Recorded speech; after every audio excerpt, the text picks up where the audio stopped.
tama na. Ito mga master, nangyari.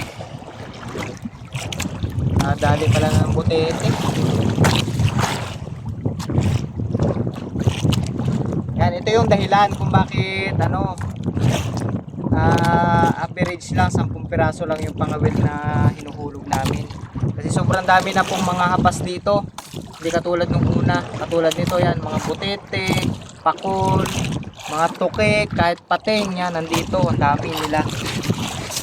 Kaya kapag marami tayong pangawil na nangyayari, yan, nagkakaputol-putol lang, tapos nasasayang lang yung mga isda. Kaya tamang 10 pangawil lang ang hinuhulog.